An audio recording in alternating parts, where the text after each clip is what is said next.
Hello guys, in this video I'm going to show you how to install Toontrack EZkeys 2.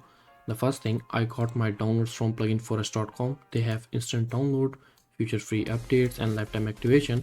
They also offer 24/7 live chat support. If you have any issue, you can contact with them and they're gonna help you instantly. So once you buy from pluginforest.com, you will get the folder. Open the folder, install setup. Make sure you have select all of this one. Once it's done, open your tab. Now open EZkeys 2.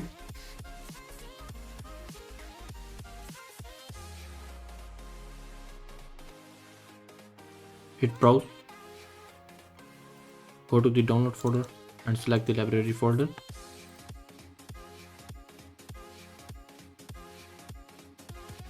There you go. Here you can see the all libraries.